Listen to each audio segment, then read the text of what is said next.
एक old man और एक यंग लड़की ये दोनों बाथरूम में फंस जाते हैं। ओल्ड मैन एक जर्नलिस्ट था और उसकी इंटरव्यू ये लड़की लेना चाहती थी, पर उसके इंटेंशन कुछ अलग ही थे। हेलो फ्रेंड्स, आज मैं आपको मैड्रिड 1987 या 2011 की एक फ्रेंच मूवी एक्सप्लेन करने वाला हूँ। ये kind of hang out movie है, तो इसके कन्वर्सेशन को आप रिलैक्स कर कुछ खाते हुए एंजॉय कर सकते हो। तो बिना किसी देरी के एक्सप्लेनेशन स्टार्ट करते हैं। मूवी स्टार्ट होती है और हम हमारे मेन कैरेक्टर को, जिसका नाम है मिगेल, इसे एक होटल में राइट करता देख सकते हैं। ये न्यूज़पेपर के लिए राइट करते हैं और ये बहुत ही फेमस राइटर है।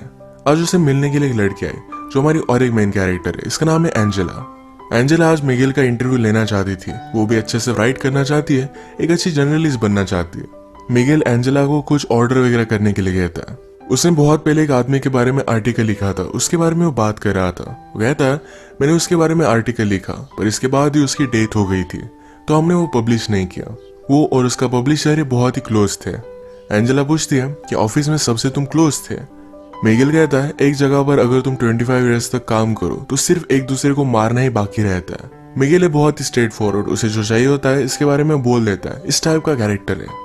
एंजेला ने कोका कोला ऑर्डर किया था, इसकी एक सिप उसने उससे मांग ली। मिगेल को डॉक्टर ने कोका कोला, टोबैको, इस तरीके की चीजें खाने के लिए मना किया है, पर फिर भी वो मानता नहीं। वो एक ही टाइम पर स्मोकिंग भी करता है, कोका कोला भी पीता है और टोबैको भी खाता है। उसे लगता है कि अगर इस तरीके से उसकी डेथ हो जाए तो इसका ब्लेम ये सारी चीजों में इक्वली डिस्ट्रीब्यूट हो जाएगा।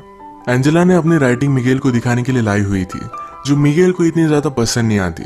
वो कहता है तुम्हारा आर्टिकल बहुत ज्यादा लॉन्ग है, अगर तुम्हें पब्लिश होना है तो ये जरा शॉर्ट होना चाहिए। एंजेला ने मिगेल की राइटिंग स्टाइल भी कॉपी की थी, तो कहता है तुम्हारी राइटिंग स्टाइल जरा यूनिक होनी चाहिए, तुम्हारे वर्ड्स लोगों को पिंच करने चाहिए, तभी आर्टिकल परफेक्ट बनता है। राइट कैसे करना है ये कोई भी सिखा नहीं सकता, ये अंदर से आना चाहिए। यही रीजन था एंजेला ने अपने कॉलेज में राइटिंग के कोई भी लेसन लिए नहीं थे, क्योंकि ये सिखाया नहीं जा सकता। बात करते वक्त मिगेल ने एंजेला को अपने पास बुला लिया था। मिगेल एंजेला को अपने कोट से चाबी निकालने के लिए कहता है। वो कहता है एक मेरे पेंटर फ्रेंड की है जो वीकेंड के लिए बाहर गया हुआ है, तुम्हें कॉल करने से पहले मैंने ये चाबी उससे ले ली थी, इसके बाद मैंने मेरा लक ट्राई किया। मिगेल एंजेला को अपने साथ वहां लेकर जाना चाहता था। वो उसे कहता है इंटरव्यू लेते वक्त हमारे बीच कोई भी डिस्ट्रैक्शन नहीं आना चाहिए। ये वहां पर पहुंचे, मिगेल एंजेला को टी वगैरह देता है। यहाँ पर अलग अलग पेंटिंग्स पड़ी हुई थी, तो मिगेल कहता है पेंटिंग ये आर्ट फॉर्म मुझे बहुत अच्छा लगता है। जब आप पेंटिंग करते हो उसके बाद भी कलर्स को स्मेल कर पाते हो, फिजिकली इसे एंजॉय कर पाते हो, पर राइटिंग का उस तरीके से कुछ भी नहीं है। एंजेला ने ग्लासेस लगाए थे, तो उसने वो निकाल लिया, उसके बाद उसे किस कर लेता है। इसके बाद मिगेल ने कहा कि आजकल मुझे किसिंग में कोई भी इंटरेस्ट नहीं है, जैसा एज बढ़ता गया वैसे इंटरेस्ट चला जाता है। उसने फिर उसे कपड़े निकालने के लिए कहे। उसका मानना था कि एंजेला उससे कुछ सीखने वाली है, तो उसके बदले में उसे भी कुछ मिलना चाहिए। वो उसे क्लियरली बोल देता है कि मुझे जो चाहिए ये मैंने तुम्हें क्लियरली बता दिया है, इससे ज्यादा तुम और कुछ भी एक्सपेक्ट नहीं कर सकती। इसका मतलब ये नहीं कि तुम टैलेंटेड नहीं हो, पर फिजिकली मैं तुमसे अट्रैक्टेड हूँ। आजकल मैं किसी भी लड़की को सीड्यूस नहीं कर पाता, जब यंग था तब की बात अलग थी। अगर आज एंजेला के साथ उसका कुछ हुआ तो इसके बारे में वो लिखने वाला है। एंजेला को जरा अनकंफर्टेबल लगा, तो यहाँ से वो चली जाती है। थोड़ी देर में माइंड चेंज कर फिर से वो वापस आ गई। उसने अपने कपड़े निकाले। मिगेल ने अपने फ्रेंड के कलर लेकर उसके बॉडी पर वो ड्रॉ करता है। इनके बीच में अब तक फिजिकली कुछ भी नहीं हुआ। इसके बाद एंजेला शावर लेने के लिए चली जाती है। मिगेल भी उसके पीछे पीछे आया। उसने डोर लॉक किया, वो भी शावर लेता है। शावर लेने के बाद एंजेला ने कहा कि अब मुझे यहाँ से जाना है, ये सब वो नहीं कर सकती। मिगेल को ये बात सुनकर बुरा लगा, पर एंजेला जब यहाँ से जा रही थी तो बाथरूम का डोर ही ओपन नहीं होता।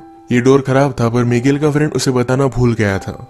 एंजेला इसे खोलने का बहुत ट्राई करती है। मिगेल ने भी ट्राई किया, पर दोनों से खुल नहीं पाता। एंजेला बाथरूम की छोटी सी खिड़की से हेल्प मांगने की कोशिश करती है, पर मिगेल ने उसे कहा कि प्लीज ऐसा कुछ भी मत करो, अगर हम दोनों एक साथ पकड़े गए तो तमाशा हो जाएगा। वो एक फेमस राइटर है, तो स्कैंडल भी बन सकता है। मिगेल ने कहा कि मेरा फ्रेंड 2 दिन तक वापस नहीं आएगा, इतने टाइम में उसकी वाइफ पुलिस को कॉल कर देगी। एंजेला कहती कि मेरे पेरेंट्स उससे पहले जरा ज्यादा वरीड हो जाएंगे। ये इन दोनों के लिए प्रॉब्लम थे, तो फिर से खिड़की से आवाज लगाने लग जाते हैं, पर इन्हें कोई भी सुन नहीं पा रहा था। मिगेल कहता है हमारी सिचुएशन बहुत ही अजीब है, एक तो कॉमेडी हो सकती है या फिर ट्रेजेडी। एंजेला ने कहा कि अगर हम सेफली यहाँ से निकल गए तो एक कॉमेडी होगी, अगर मेरे पेरेंट्स को पता चल गया तो एक ट्रेजेडी में कन्वर्ट हो जाएगी। मिगेल पूछता है कि तुम्हारे फादर क्या करते हैं। एंजेला ने कहा कि वो मिलिट्री में है, उनका नाम उसने उसे बताया, तो मिगेल उन्हें जानता था। एंजेला की बड़ी सिस्टर को भी वो जानता है, उन दोनों में 17 ईयर्स का डिफरेंस है। मिगेल कहता है कि जब वो एक्टिंग क्लास में थी तो हम दोनों फ्रेंड्स हुआ करते थे। वो एक्चुअल में उसे लाइक करता था, पर उन दोनों के बीच में कुछ भी नहीं हुआ। मिगेल बहुत ही वरीड था कि उसकी वाइफ पुलिस को बुला लेगी। उसे एक राइटर की स्टोरी याद आई। राइटर हमेशा अपनी वाइफ पर चीट करता था। एक दिन वो घर पर ही नहीं आया। उसकी वाइफ को पता था कि वो किसी और लड़की के साथ है, फिर भी उसने पुलिस को कॉल कर दिया, कहा कि टेररिस्ट लोगों ने मेरे हस्बैंड को किडनैप कर लिया है। जब वो राइटर नेक्स्ट दिन उठा तो अपने आप को उसने डायरेक्टली न्यूज पर पाया। ये सब बहुत ही फनी बन गया था। उसकी वाइफ ने उसे एक लेसन टीच करने के लिए ये सब किया था। मिगेल कहता है कि तुम्हारी डैड और सिस्टर में कभी भी बनती नहीं थी, वो हमेशा फाइट करते थे। एंजेला ने कहा कि वो अब भी करते हैं। एक्चुअली एंजेला ने अपनी सिस्टर से ही मिगेल का नंबर लिया था। मिगेल कहता है एक बार मैंने उसे बताया था कि मैं उसे लाइक करता हूँ, पर उसने मुझे रिजेक्ट कर दिया था। अगर उसे पता चला कि हम दोनों किस सिचुएशन में हैं तो मैं वंडर करता हूँ कि वो करेगी क्या। आजकल एंजेला की सिस्टर ये बड़ी एक्ट्रेस बन चुकी है। एंजेला कहती है कि मेरी सिस्टर को लगता है कि तुम बहुत ही ओवररेटेड राइटर हो। मिगेल को सुनकर बुरा लगा, पर वो कहता है एक ओवररेटेड राइटर ही इसको अपना करियर बना सकता है। एंजेला पूछती है लोग क्या कहते हैं, क्या तुम्हें इससे कुछ भी फर्क पड़ता है। मिगेल पूछता है क्या अब भी तुम मेरा इंटरव्यू ले रही हो। मैं तुम्हें सब आंसर्स दूंगा, पर ये इंटरव्यू किस तरीके से एंड होती है इस पर ही डिपेंड करेगा। उसे टच करने वाला था, पर एंजेला उससे दूर जाकर बैठी। एंजेला कहती है तुम्हारे नॉवेल्स बहुत ही अजीब तरीके से थे, पर फिर भी उन्हें बहुत सारे अवार्ड्स वगैरह मिले हैं। मिगेल कहता है नॉवेल लिखते हो लोग बहुत ही ज्यादा टाइम लेते हैं, मैंने इसे प्रोफेशनली लिखा था। हर रोज में कुछ टारगेट रखकर इसे कंप्लीट कर ही डालता था। मिगेल एंजेला से कहता है कि फिर से ट्राई कर देखो, तुम्हारी आवाज सुनकर तुम्हें हेल्प करने के लिए कोई भी आदमी आ सकता है। सुंदर लड़की देखी नहीं और हर आदमी उसे हेल्प करना चाहता है। आवाज देने के बाद भी उसे कोई भी सुन नहीं रहा था। मिगेल फिर से एंजेला के पास आ गया। उसे कहती है मुझे सिर्फ यहाँ से जाना है, उसके साथ कुछ भी नहीं करना चाहती। एंजेला फिर से डोर को ओपन करने की कोशिश करती है।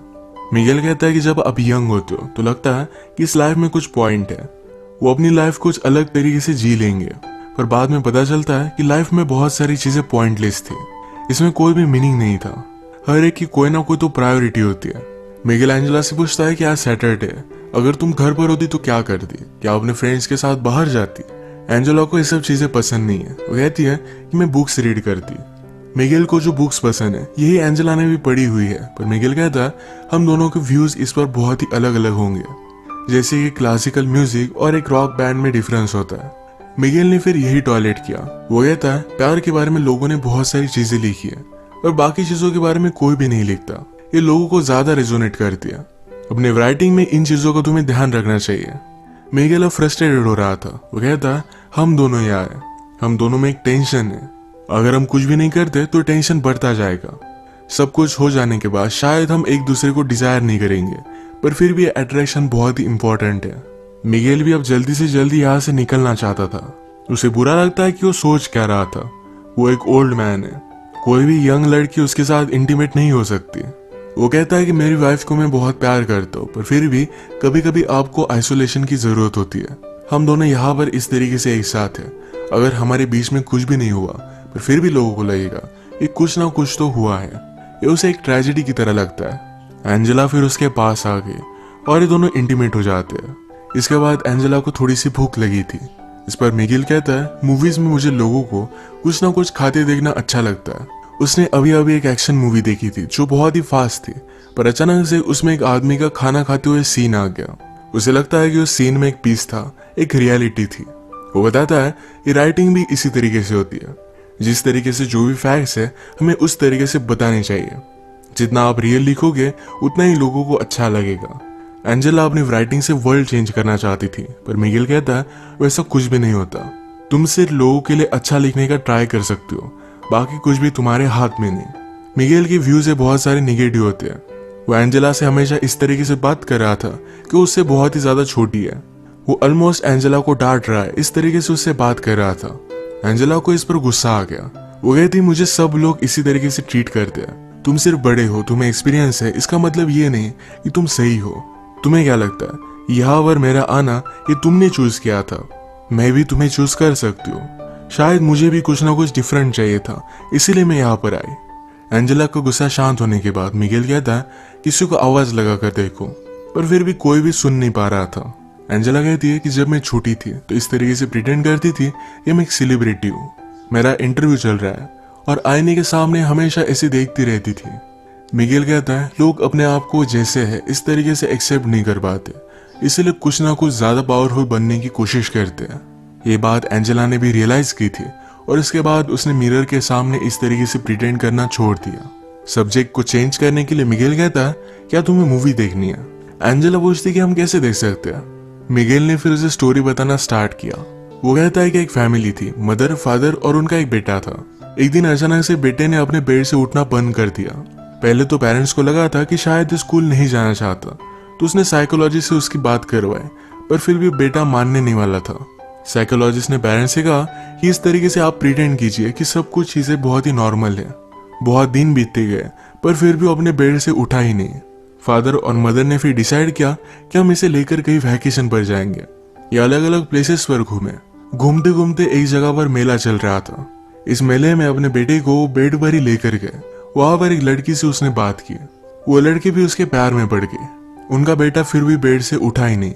उस लड़की को बहुत बुरा लगा और वो भी फिर बेड में रहने लग गई। ये बात देखकर सारे विलेज वालों को लगा कि शायद ये बीमारी कंटेजियस हो सकती है। उन्हें यहाँ से बाहर निकाल दिया गया। और भी थोड़े दिन बीत गए। एक रात आई जो बहुत ही ब्यूटीफुल थी। मदर और फादर एक दूसरे की कंपनी एंजॉय कर रहे थे।